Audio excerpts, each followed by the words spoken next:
Pasado alas 2 ng madaling araw kanina, pinalaya ng pulisya ang 23 anyos na si alias John. Siya ang sinasabing driver ng kotse na naghatid sa ospital sa 19 anyos na si Kenneth Alcedo, ang freshman maritime student sa PNTC Colleges sa Dasmariñas, Cavite na biktima umano ng fraternity hazing. Ayon sa pulisya, pasado alas 8 kagabi nang sumuko sa mga otoridad ang 4th-year maritime student kung saan din nag-aaral ang biktima. Mula San Pablo City sa Laguna, bumiyahe raw siya papunta ng Dasmariñas at iniharap sa alkalde ng General Trias. Sa isang Facebook post mula sa official social media account ni General Trias Mayor John Ferrer, inamin daw mismo ni alias John na isa siya sa mga nanakit sa biktima. Siya rin daw ang voluntaryong naghatid kay Kenneth sa ospital. Ayon sa pulisya noong una, desidido raw si alias John na maglabas ng extrajudicial confession para idetalye ang lahat ng kanyang nalalaman sa nangyari kay Kenneth. Pero nagbago raw ang isip ni alias John nang dumating ang kanyang mga abogado.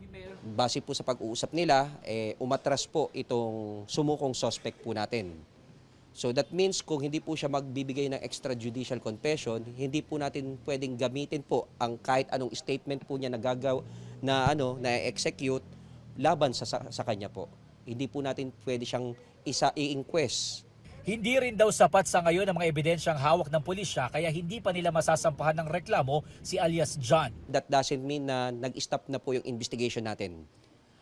Mangangalap pa rin po tayo ng ebidensya, meron po tayong mga magiging witness. Sinusubukan pa namin makuha ang pahayag ng pamilya ni Kenneth kaugnay nito. Sabi naman ng pulisya, may ideya na sila sa pagkakakilanlan ng dalawa pang lalaki na kasamang naghatid kay Kenneth sa ospital.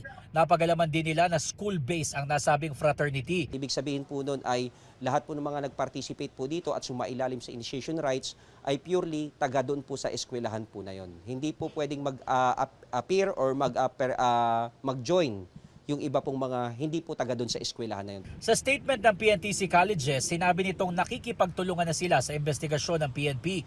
Sa ngayon ay hindi pa malinaw kung gaano karami ang nagsagawa ng umano'y hazing at kung gaano karaming recruit ang sumailalim sa initiation rights kasama ng biktima. Matatandaan na una nang sinabi ng pamilya ni Kenneth na nagpaalam lang ang biktima na mag-outing linggo ng madaling araw. Pero hindi na siya nakauwi.